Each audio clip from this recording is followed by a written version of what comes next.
The wedding was a symphony of clinking champagne glasses, soft string music, and the rustle of silk.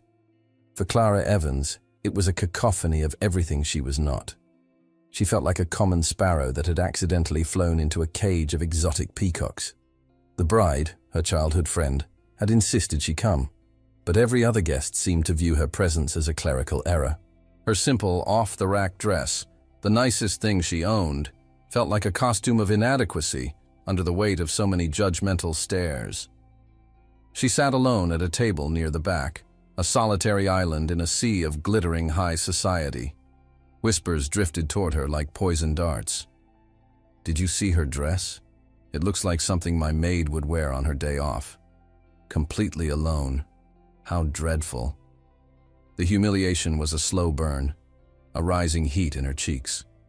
It reached its peak when a willowy socialite with diamonds dripping from her ears and a cruel smile glided over to her table. "Oh, hello," the woman cooed, her voice dripping with false sympathy. "Are you lost? The staff entrance is around the back." The insult was so direct, so exquisitely aimed, that it stole Clara's breath. The room swam for a moment. She was on the verge of fleeing, of running from this gilded hall and never looking back. Her chair scraped against the floor as she prepared to stand, her pride in tatters. That's when a shadow fell over her table. A man sat down in the empty chair beside her, his presence so commanding it seemed to suck the air from the immediate vicinity.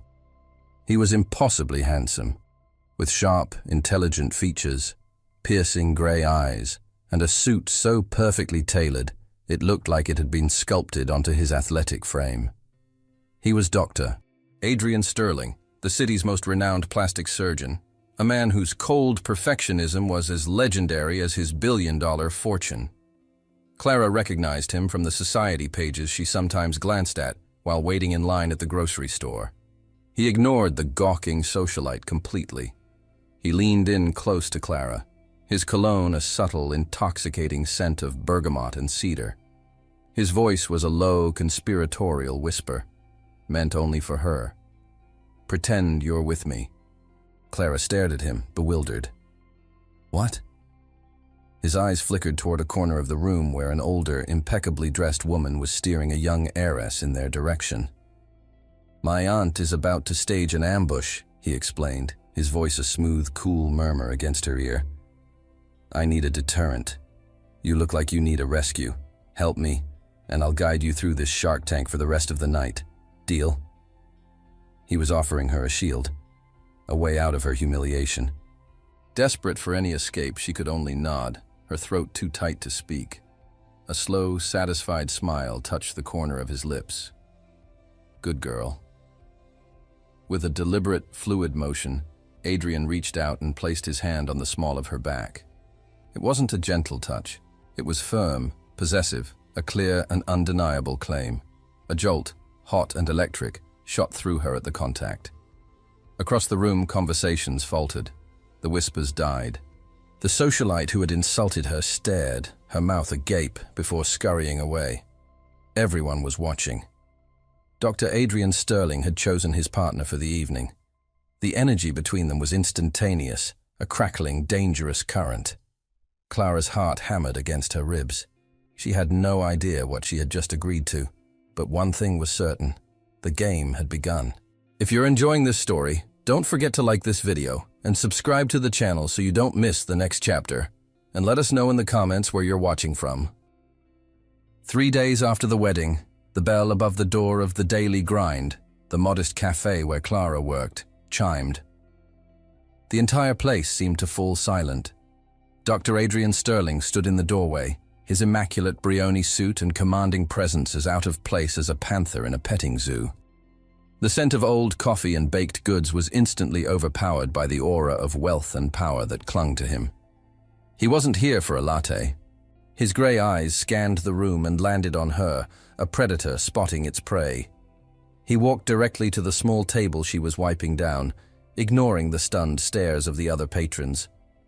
"Miss Evans," he said, his voice a low rumble that was somehow perfectly audible over the hiss of the espresso machine. "We need to talk." He led her to a corner booth.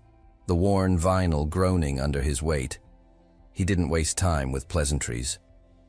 "I have a problem," he began, his tone crisp and clinical. "My family, and more importantly, the board of directors at my hospital, have become insistent that I settle down. They believe a stable personal life projects an image of reliability. It's archaic, but it's the world I operate in." He paused, his gaze intense. "I require a partner for social and corporate events for the next 6 months. Someone who is intelligent, presentable, and most importantly, unimpressed by my financial portfolio. Someone who can play a role convincingly." Clara stared at him, confused. "Why are you telling me this?" "Because you, Miss Evans, fit the criteria," he stated simply. "At the wedding, you were out of your depth, but you weren't starstruck. You were proud. And when I offered you a deal, you took it. You're a pragmatist." A cold dread began to creep up Clara's spine. "What do you want from me?" "I did some research on you," he continued, completely unfazed. The statement was chilling in its casual admission of power. "I know about your mother's illness. I know about the medical debt that is slowly crushing your family. I know you work 2 jobs and are still barely keeping your head above water." He leaned forward slightly, his eyes locking onto hers.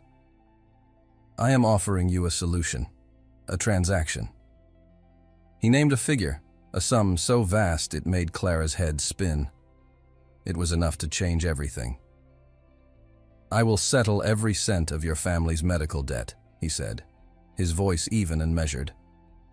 "Furthermore, I will have your mother transferred to my hospital under the care of the best specialists in the country, with all expenses covered. She will receive the best treatment money can buy." The offer was a lifeline, a miracle she had prayed for in her darkest moments. But she knew there was a price. "In exchange," he said, "for the next 6 months, you will play the part of my fiancée." The room tilted. His fiancée. It was insane, a fantasy, but the desperation in her heart was real. The chance to save her mother, to lift the crippling weight of debt from her family's shoulders. It was everything. "You think I can just pretend to be your fiancée?" she whispered, the words feeling foreign and absurd on her tongue. "I am a plastic surgeon, Miss Evans. I create illusions for a living." "This is no different," he replied coolly. "You will be compensated handsomely for your performance." She felt trapped, a fly caught in a web spun from money and desperation. But it was a web that offered salvation. How could she refuse? Seeing the surrender in her eyes, Adrian reached into his suit jacket and produced a slim, leather-bound folder, placing it on the table between them. "I took the liberty of having my lawyers draft an agreement," he said. Clara opened it. It was a contract, dozens of pages long, filled with dense legal jargon, non-disclosure agreements, behavioral clauses, termination conditions. "Read the rules, Miss Evans," Adrian said, his voice dropping, becoming a low, serious warning. "Pay special attention to Article 7, Section B, the clause regarding non-involvement. There are to be no emotional attachments, no romantic delusions. This is a business arrangement, nothing more." He stood up, his towering presence once again commanding the small space. "My driver will pick you up tomorrow at noon. Have your things ready." He turned and walked out of the cafe, leaving Clara alone in the booth with the contract and the impossible choice she had already made. She was about to sell 6 months of her life to a cold, calculating billionaire. But in doing so, she might just save the one life that mattered most to her. The next day, a sleek black car, silent as a shadow, arrived to collect her. It transported her from her world of worn-out furniture and the constant worry of overdue bills to Adrian's. His penthouse was less a home and more a monument to wealth and control. It occupied the top 2 floors of the city's most exclusive skyscraper, a fortress of glass, steel, and polished marble that offered breathtaking panoramic views of the world below. It was magnificent, minimalist, and as cold and empty as a tomb. She was greeted at the door, not by Adrian, but by a severe, rail-thin woman in her late 50s, with her hair pulled back in a bun so tight it seemed to pull her face taut. "I am Mrs. Davenport, Dr. Sterling's head of household," the woman announced. her voice crisp and devoid of warmth. She looked Clara up and down, her gaze lingering on Clara's simple suitcase, and her disapproval was a palpable force. "The doctor is in surgery. I will show you to your quarters." The tour was brief and clinical. Mrs. Davenport pointed out the kitchen, the living areas, and finally, Clara's room. It was beautiful, of course, with a stunning view, but it was pointedly located at the opposite end of the sprawling penthouse from the master suite. A clear, unspoken boundary. "Dr. Sterling has had a wardrobe prepared for you," Mrs. Davenport said, opening a door to reveal a walk-in closet the size of Clara's entire bedroom back home.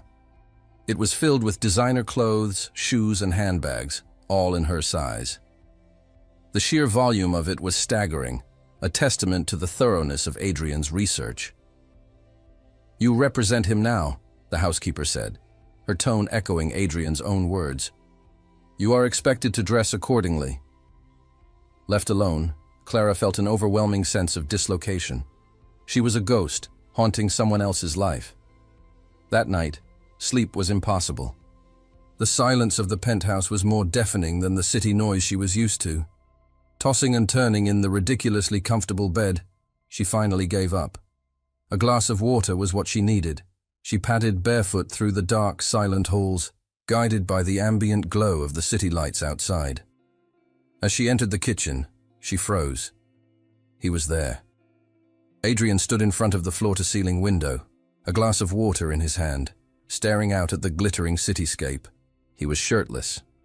The moonlight sculpted his body, defining the lean, powerful muscles of his back and shoulders, the body of a man who applied the same discipline to his own physique as he did to everything else in his life. He must have heard her sharp intake of breath because he turned. His gray eyes, dark and unreadable in the dim light, met hers. "Insomnia?" he asked, his voice a low, husky rumble that vibrated through the quiet room. She could only nod, her throat suddenly dry. He set his glass down on the polished marble island and began to walk toward her, his movements slow, deliberate, predatory. He didn't stop until he had backed her up against the cold, smooth surface of the counter, trapping her. He placed a hand on either side of her, caging her in. "Or perhaps," he whispered, leaning in closer, "you were curious about the benefits not listed in the contract." His proximity was dizzying. She could feel the heat radiating from his bare chest, smell the clean, masculine scent of his skin. His warm breath ghosted across her cheek as he leaned in, his lips hovering dangerously close to her ear. "Don't make the mistake of thinking this is anything more than what it is," he murmured, his voice a silken threat. Just as she thought he might kiss her, he pushed himself away, a mocking, cruel smirk playing on his lips. "Remember the rules, Clara," he said, his voice returning to its cool, detached tone. "Don't get attached." He picked up his glass, downed the rest of the water, and walked out of the kitchen, leaving her trembling, her heart hammering against her ribs. She was breathless, humiliated, and to her absolute horror, dangerously, undeniably aroused. In that moment, she realized the greatest danger of this contract wasn't the prying eyes of high society or the risk of being discovered. It was the cold, calculating, and devastatingly attractive man who had written the rules, and she was trapped in his fortress with him. Their first public test came a week later.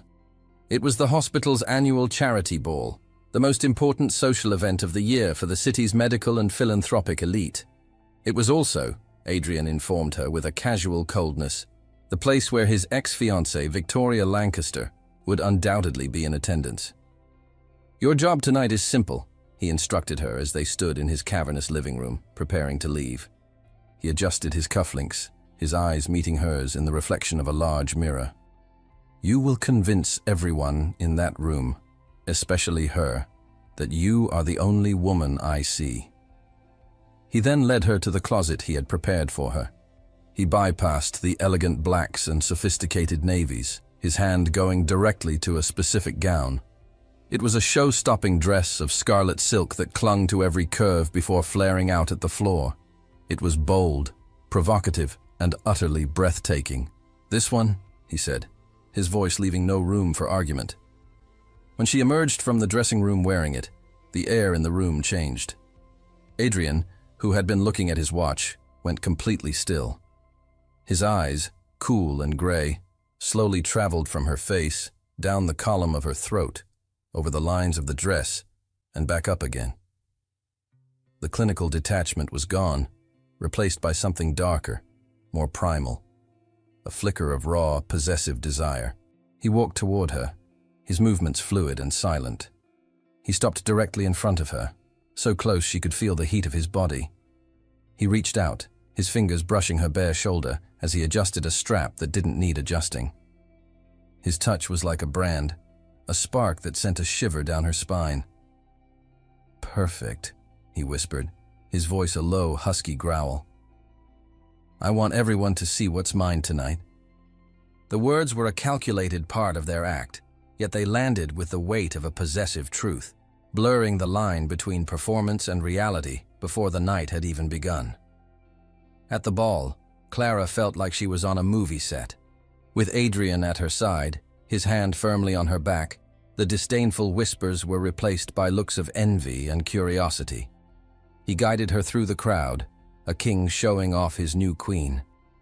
The inevitable confrontation happened near the champagne fountain.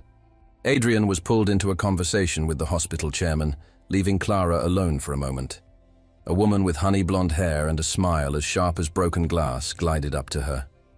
Victoria Lancaster. "Enjoying the view from the top?" Victoria asked, her voice sweet as saccharine. "It's a long way to fall. You should enjoy it while it lasts." Clara stiffened. "I'm sorry, have we met?"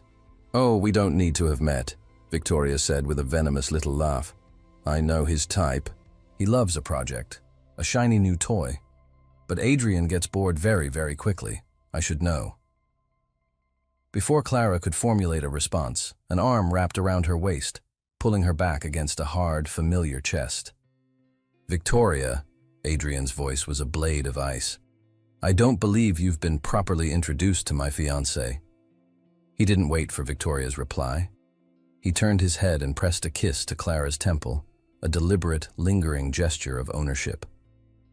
It was a public marking of his territory, a move meant as much for Victoria's benefit as it was for Clara's. He looked down at Clara, his eyes burning with a protective fire that stunned her into silence. The look was not part of the act. It was real. "Darling," he murmured, his lips close to her ear. "Shall we dance?" He led her to the dance floor, leaving Victoria standing alone, her perfect smile frozen on her face.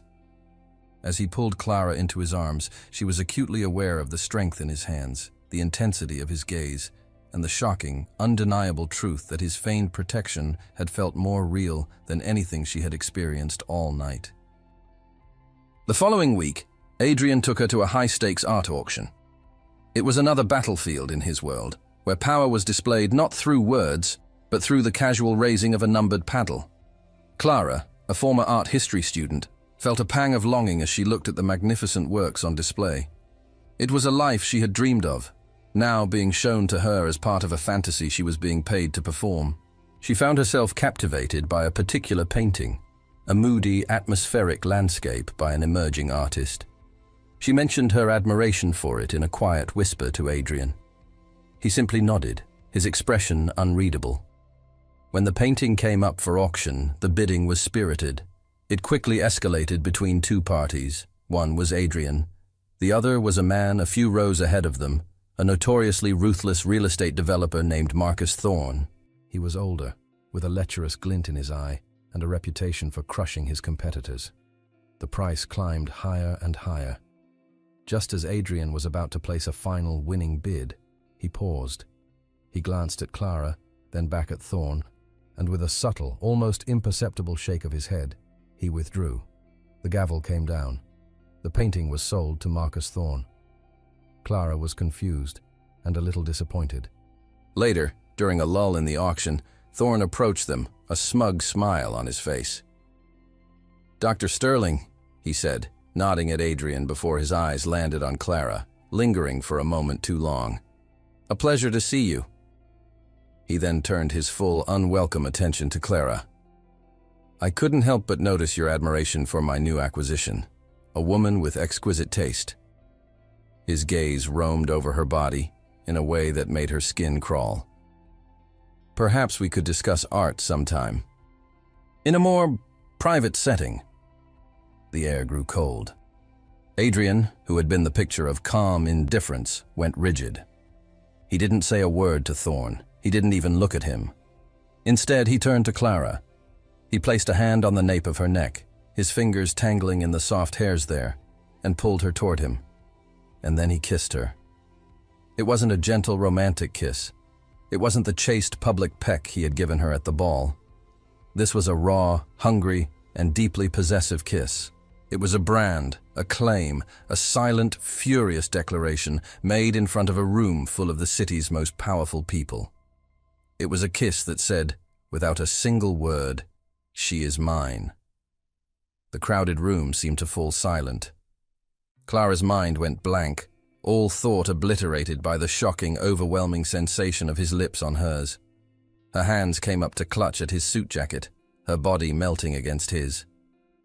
When he finally pulled away, his breath was ragged, his eyes burning into hers with a fire that had nothing to do with their contract. "We're leaving," he commanded, his voice a low growl. He took her hand, his grip firm, and led her out of the auction house, leaving Marcus Thorne standing there, speechless and publicly neutered. The silence in the car on the way back to the penthouse was heavy and suffocating. Clara stared out the window, her lips still tingling, her mind reeling. She could feel his eyes on her, but she couldn't bring herself to look at him. "What was that?" she finally whispered, her voice trembling. The car glided to a stop in the underground garage. He turned off the engine, plunging them into a sudden, profound silence. "No one," he said, his voice a low, dangerous blade in the dark, "disrespects what is mine." The words should have terrified her. They were possessive, controlling, the words of a man who saw her as a possession. But to her horror, buried deep beneath the fear, a treacherous, thrilling warmth spread through her veins. He had defended her. He had claimed her, and it had felt terrifyingly, intoxicatingly real. A violent thunderstorm rolled into the city a few nights later, trapping them in the penthouse. The wind howled like a wounded animal, and rain hammered against the panoramic windows, obscuring the glittering city below in a gray, turbulent sheet. Then, with a flicker and a groan, the power grid gave out. The penthouse was plunged into an immediate, inky blackness. "Stay put," Adrian's voice commanded from across the living room, calm and steady in the sudden dark. A moment later, his phone's flashlight cut a sharp beam through the black. He moved with an unhurried grace, lighting thick, scented candles he retrieved from a cabinet, placing them around the room. The space was soon filled with a warm, flickering glow, the shadows dancing on the walls like ancient ghosts. The storm had severed their connection to the outside world, isolating them completely. The cold, cavernous penthouse suddenly felt small, intimate. The carefully constructed boundaries of their arrangement seemed to dissolve in the candlelight. "I suppose a drink is in order," Adrian said, his voice softer than usual. He retrieved a bottle of aged whiskey and 2 crystal glasses, the amber liquid catching the candlelight as he poured. He handed a glass to her, their fingers brushing for a fraction of a second too long. They sat in silence for a while, the only sounds the roar of the storm outside and the soft crackle of the candle wicks. The whiskey was smooth and warm, a welcome heat that spread through Clara's chest, loosening the knot of anxiety that was perpetually tied there. "You're not afraid of storms," he observed. It wasn't a question. "No," she admitted. "My mother always said they were just the sky rearranging its furniture. It made them seem less scary." She took another sip of whiskey. "How is she? I spoke to her nurse yesterday, but she's responding well to the new treatment," Adrian said, his voice turning clinical for a moment. "Her vitals are stable. The oncology team is cautiously optimistic." He paused. "You miss her?" Again, not a question. "Every day," Clara whispered. The conversation drifted, becoming dangerously personal in the enforced intimacy of the blackout. She asked him about his work, the pressure, the godlike responsibility of holding a life in his hands. He, in turn, asked about her art, the passion she had been forced to set aside. Then, emboldened by the whiskey and the strange confessional atmosphere, she asked the question she'd been wanting to ask since the night of the ball. What happened? With Victoria? Adrian went still. He stared into the dancing flame of the candle, his jaw tight. For a long moment, she thought he wouldn't answer. "She cheated on me," he said finally, the words stark and stripped of emotion. "With my best friend, the man who was supposed to be my best man at our wedding." He took a long swallow of his whiskey. "It wasn't the infidelity that broke me," he continued, his voice raw with a pain he rarely allowed to surface. "It was the deception, the months of lies, the realization that the two people I trusted most in the world saw me as a fool. An obstacle, a bank account." He finally looked at her, and in the flickering candlelight, his mask of cold control was gone. She saw only a man who had been profoundly wounded, a man who had encased his heart in ice to prevent it from ever being shattered again.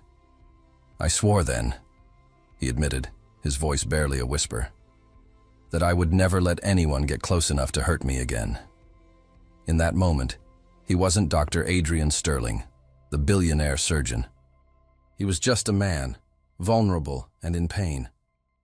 Instinctively, without thinking, Clara reached out and placed her hand over his where it rested on the table. The contact was like a lightning strike. His head snapped up, his eyes locking onto hers. He stared down at her small hand covering his, a look of shock on his face.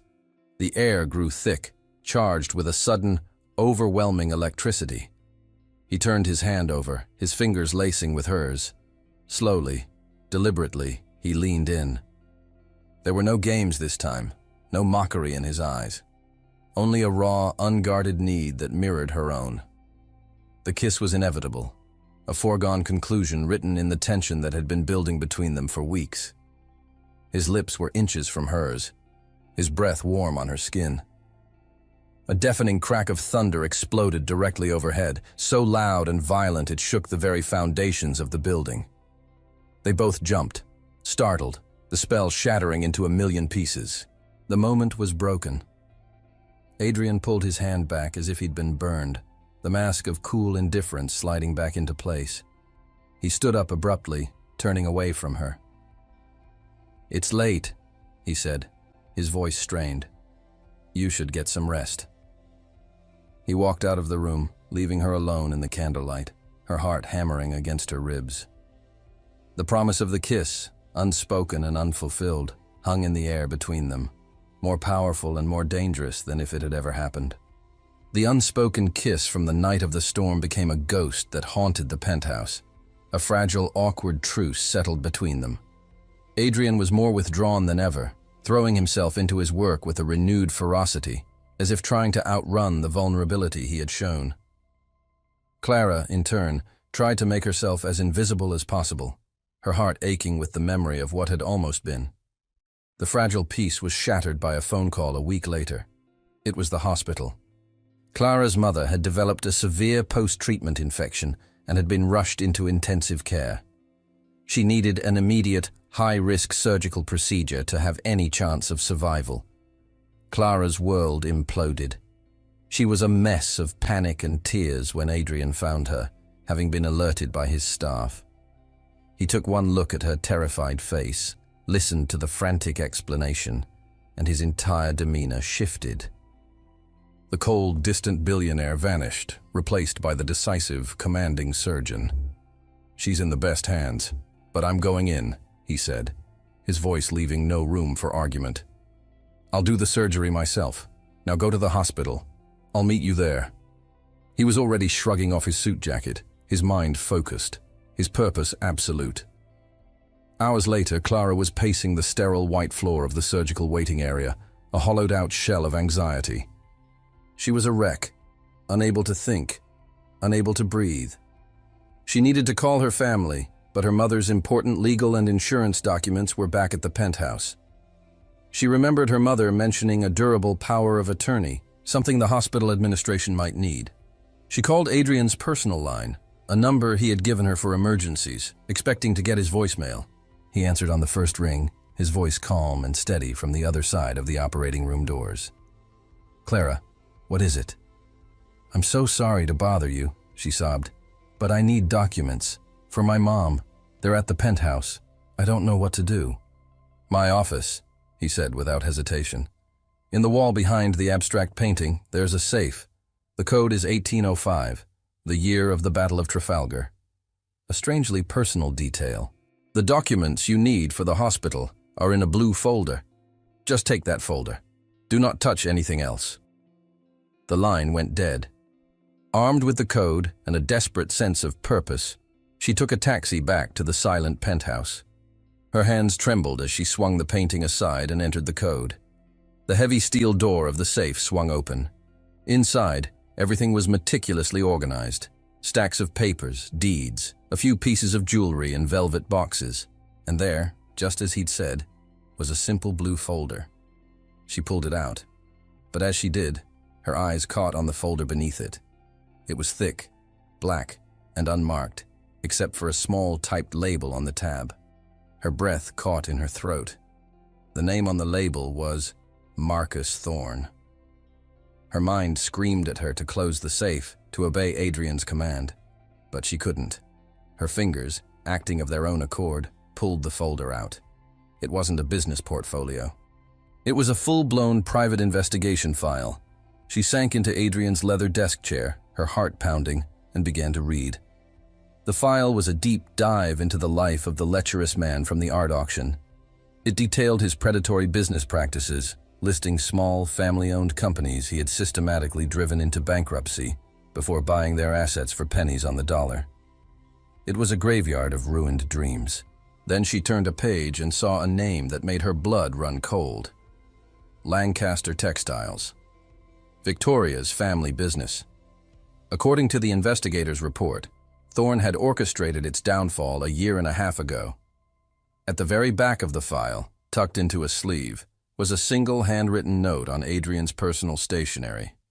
It was a question, scrawled in his sharp, decisive handwriting, a question he had clearly been asking himself. Did he ruin her father's business? Is that why she left me? Clara stared at the note, her world tilting on its axis. The story he had told her, the simple, clean narrative of being cheated on by the two people he trusted most, was a lie. Or at least, not the whole truth. He hadn't just been a passive victim of Victoria's infidelity. He had been actively investigating the man who may have been the root cause of it all. He suspected Victoria hadn't just left him. She had been pushed, perhaps by financial desperation caused by Marcus Thorne. The cold, heartless man he pretended to be was a facade.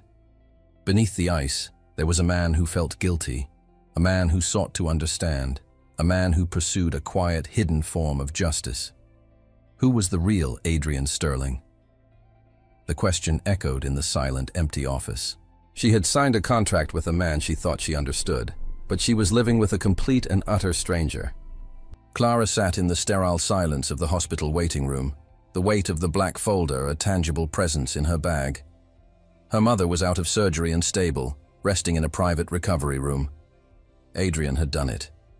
He had saved her. He had walked out of the operating room hours ago, his face tired but calm, and given her the news with a quiet, professional reassurance before disappearing to handle other hospital matters. Now he was walking toward her, having shed his surgical scrubs for a crisp dress shirt and slacks. He looked exhausted, but his posture was still ramrod straight. "She's doing well," he said, his voice soft. "The next 24 hours are critical, but I'm confident she'll make a full recovery." "Thank you, Adrian," Clara said, her voice thick with a gratitude so immense it felt like it could swallow her whole. "I don't know how I can ever—" "It's part of our arrangement," he cut in, his professional mask sliding back into place. It was a reflexive defense, a way to keep the wall between them intact, but Clara wouldn't allow it, not anymore. She took a deep breath. "We need to talk. Not about my mother." about Marcus Thorne. Adrian froze. His calm, clinical demeanor evaporated, replaced by a guarded stillness.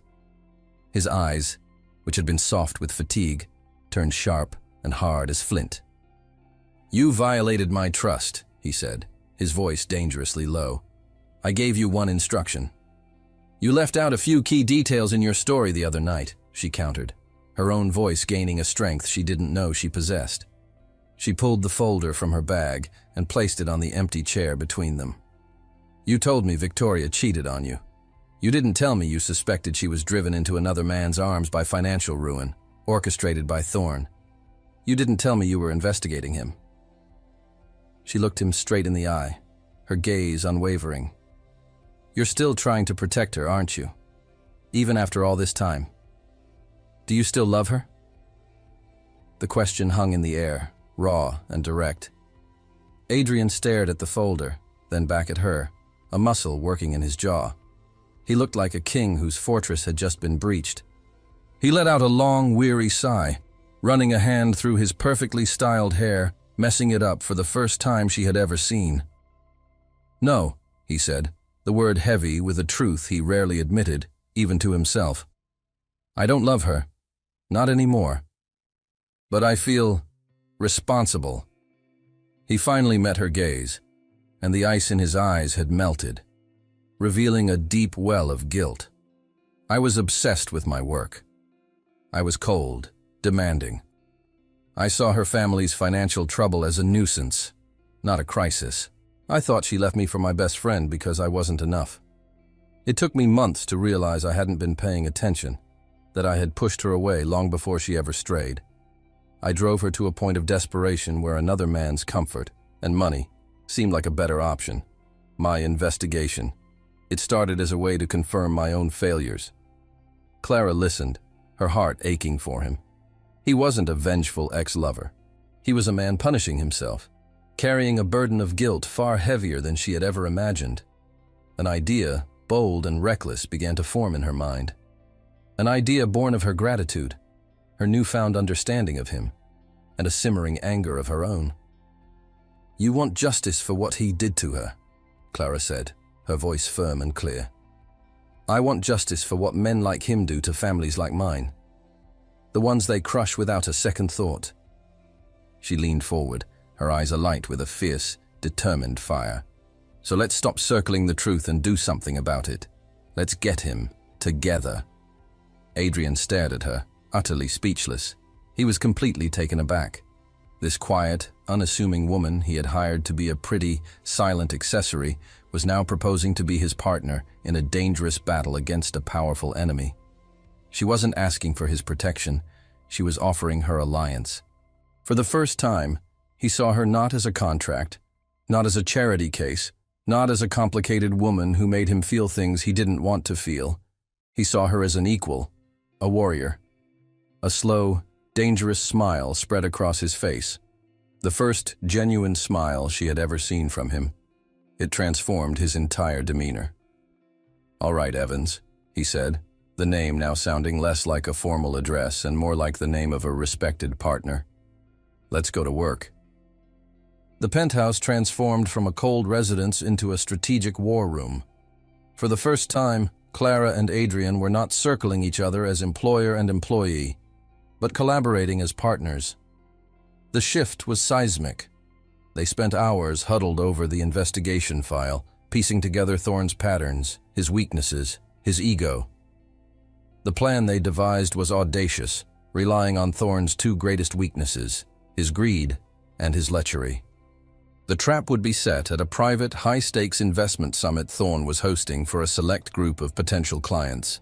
Clara, armed with the intricate financial knowledge from Adrian's file and a new, flawlessly fabricated identity, would play the part of Clara Beaumont, the sole heiress to a recently acquired European tech fortune.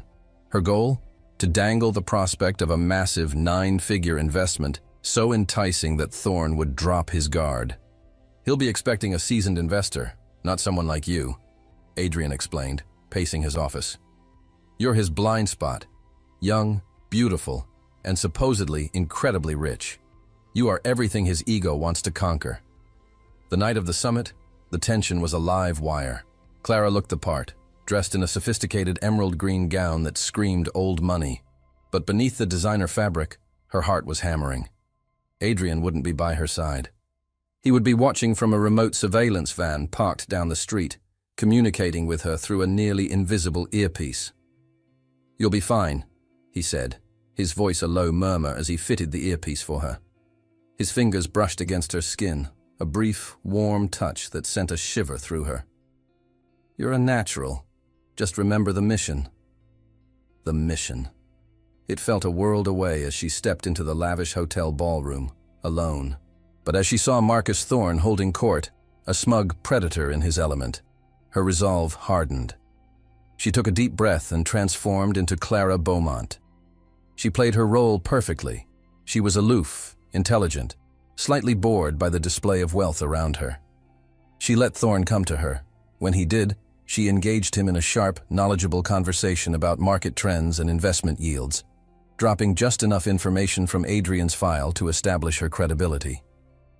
Thorne was hooked. "You have a brilliant mind, Ms. Beaumont," he purred, his eyes lingering on her. "I'm more interested in brilliant returns, Mr. Thorne," she replied coolly. Through the earpiece, Adrian's voice was a steady, reassuring presence. "Good. He's taking the bait. Keep him focused on the numbers." The game was working. Thorne, convinced he was on the verge of landing the biggest investment of his career, grew bolder. "A deal of this magnitude requires a more private discussion. My private suite is just upstairs. We can go over the final details there." A cold knot of fear tightened in Clara's stomach.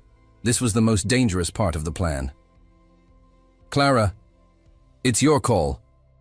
Adrian's voice came through the earpiece, tight with concern. "You don't have to go." "I'm fine," she whispered under her breath, before giving Thorne a dazzling smile. "Lead the way, Mr. Thorne." The suite was opulent and suffocating. As Thorne poured them both a drink, his demeanor shifted. The professional charm fell away, revealing the lecher beneath. "You know," he said, moving closer to her on the sofa, "you remind me of someone, a little waitress, fiery, proud. I wonder whatever happened to her." Clara's blood ran cold. He was playing with her. Did he know? He reached out, his hand closing around her wrist. "You have the same eyes," he said, his voice a low growl, his grip tightening. "Tell me, Miss Beaumont, what's a lovely girl like you really doing here?" He knew. The ruse was up. "Clara, get out of there now!" Adrian's voice was a roar in her ear, filled with raw panic. "Say the safe word, get out!" But before she could speak, Thorne's other hand clamped down on her arm. "I don't think you're going anywhere." The heavy suite door clicked shut, the sound of the lock engaging echoing like a death knell. She was trapped, alone, and the voice in her ear had gone silent.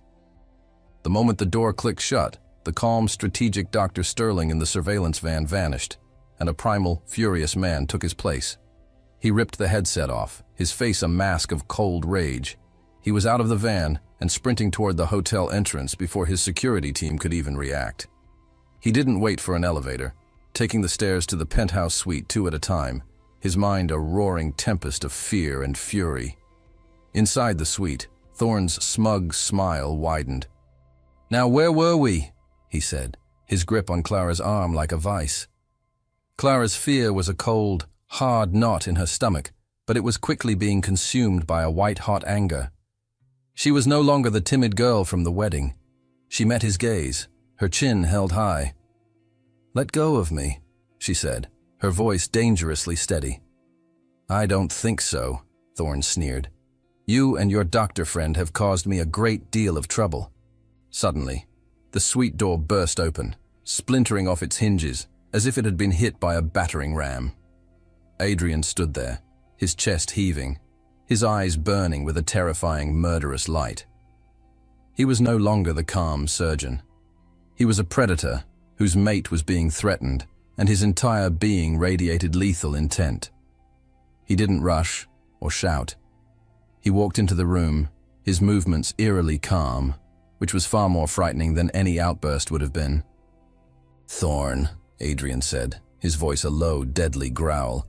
"You have 5 seconds to take your hands off her." Thorn, seeing the look in Adrian's eyes, instinctively released Clara. She scrambled away, putting distance between herself and the two men. "This is a private conversation, Sterling," Thorn blustered, trying to regain some semblance of control. "It's over," Adrian said, stopping a few feet from him. "My lawyers have been listening to and recording every word you've said for the past hour. They've already filed a preliminary injunction with the SEC based on your admission of market manipulation. By morning, your assets will be frozen. You, Marcus, are ruined." Thorn's face went from red to a pasty, sickly white. He was finished. Adrian walked over to Clara, his eyes scanning her for any sign of injury. His hand came up to her arm, his grip firm but infinitely gentle, a stark contrast to Thorn's bruising hold. "Let's go," he said softly. He led her out of the suite, past the hotel security who were now rushing to the scene, and didn't stop until they were in the silent, sterile environment of the underground parking garage. The adrenaline from the confrontation drained away, leaving behind a raw, trembling emotional aftermath. They stood by his car, the air thick with unspoken words. "Are you all right?" he asked, his voice hoarse. "I'm fine," she whispered, though she was shaking. He reached out, his hand cupping her cheek, his thumb stroking away a tear she didn't even know had fallen. His composure finally broke. The fear he had suppressed now flooded his features, making him look vulnerable and achingly human. "I thought I was going to lose you," he confessed, his voice cracking with an emotion she had never heard from him before. "When the audio cut out, when you were in there with him, in that moment, nothing else mattered. Not the money, not the revenge, not the contract. Nothing. Only you." The confession hung in the air, raw and undeniable. It was the truth, stripped of all artifice and games. He stopped the car not at the penthouse, but a block away from her old, humble apartment building. He turned to her, his face a mask of profound, heartbreaking resignation. "The contract is broken, Clara," he said quietly. "It's over. You're free. I'll continue to take care of your mother's expenses. That was never in question. But you don't have to be tied to me anymore." He wouldn't look at her. He was letting her go. It was the final, most painful act of love he could offer, believing it was what she truly wanted. He was setting her free, even if it meant losing the only thing he had just admitted mattered. "Go be happy, Clara," he whispered, his voice thick with unshed tears. "You deserve it." Clara walked into her old apartment, and the familiar scent of her life before Adrian, lavender air freshener and old books, felt alien. The freedom she had once craved now felt like a vast, echoing emptiness. The small, cramped rooms that had once been her entire world now felt like a cage far more confining than Adrian's glass fortress had ever been. The silence was the worst part. It wasn't the peaceful, contemplative silence of the penthouse library. It was a hollow, lonely silence, punctuated only by the ticking of a cheap wall clock. Days turned into a week. She visited her mother at the hospital, a state-of-the-art facility that felt like another world. Her mother, now recovering remarkably in a sun-drenched private room, was sharp-eyed. She saw the sadness that clung to her daughter like a shadow. "You saved my life, my darling girl," her mother said one afternoon, taking Clara's hand. Her grip was stronger now. "But you look like you've lost the world. You love him, don't you?" The question was so simple, so direct. "It's complicated, Mom," Clara deflected, looking away. "No, it's not," her mother said gently. "I saw the way he looked at you when he came to check on me. That wasn't a doctor looking at a patient's daughter. That was a man looking at his entire world. So why are you here, looking miserable, instead of with him?" The words resonated deep in Clara's soul. She had spent the last week telling herself she was lucky to be free, that she had escaped without getting her heart completely broken. But it was a lie. Her heart was already broken, not by Adrian, but by his absence. She thought about the man she had come to know, not the cold billionaire, but the man who carried the weight of his own guilt, who fought for a quiet justice, who had looked at her with raw terror in his eyes when he thought she was in danger. The man who had kissed her with a desperate, claiming passion. The man who had let her go, believing it was for her own good. She realized she wasn't the same frightened, insecure woman who had been humiliated at a wedding months ago. She had walked into a den of lions and emerged unscathed. She had negotiated a contract with a billionaire, played a dangerous game with a corporate predator, and won. She was no longer a victim of circumstance. She was a woman who could make her own choices, and she was choosing him. Without a second thought, she kissed her mother goodbye, left the hospital, and took a taxi straight to Sterling Tower. She used the private key card Adrian had given her, the one she was supposed to have returned, and took the elevator straight to the penthouse. She found him in his office. He was standing in front of the massive window, staring out at the city, a glass of whiskey in his hand. He looked lost, a king in a castle that had become a prison. He didn't hear her enter. "I don't want to be free," she said softly from the doorway. Adrian spun around, his eyes wide with shock and a dawning, incredulous hope. He looked as if he were seeing a ghost. "Clara, not if it means being without you," she continued, walking slowly toward him, her heart pounding with a new, fearless certainty. "But the contract," he stammered, his composure gone. "Tear up the contract," she said, stopping just before him. She reached up, her hand cool against his cheek. "Let's write our own." And then she kissed him. It was not a kiss of gratitude or of calculated performance. It was a kiss of choice, of demand, of absolute certainty. It was the kiss she had been waiting for, the one that had been promised in the dark of the storm. For a moment he was too stunned to react. Then, with a low groan that came from the depths of his soul, he surrendered. His arms wrapped around her, lifting her off her feet and pulling her tight against him, as if he could absorb her into himself. The kiss deepened, becoming a fiery, passionate testament to all the unspoken feelings, all the pent-up longing, all the rules that were finally irrevocably broken. He was no longer her employer, and she was no longer his pawn. In that moment, they were simply a man and a woman, finally claiming the love they had fought so hard to deny. 6 months later, Clara stood in a sun-dappled garden, the scent of roses and fresh-cut grass in the air. A soft breeze rustled the leaves of the ancient oak tree under which she stood. This time, she was not an outsider. She was the main event. It was another wedding. But it was nothing like the ostentatious affair that had started it all. This ceremony was small, intimate, attended only by the people who truly mattered. Clara's mother, her face glowing with health and happiness, sat in the front row, dabbing at her eyes with a lace handkerchief. Mrs. Davenport, the once stern housekeeper, stood beside her, a rare, genuine smile on her face. Adrian stood opposite Clara, and he was a man transformed. The cold, icy mask he had worn for so long was gone, melted away by the warmth of a love he had finally allowed himself to accept. He wore no armor today, only a perfectly tailored suit and an expression of such profound adoration that it made Clara's heart ache with joy. He only had eyes for her. When it came time for the vows, they were not the flowery, generic promises of strangers. They were real, forged in the fire of their unique journey. Adrian took her hands, his grip warm and steady.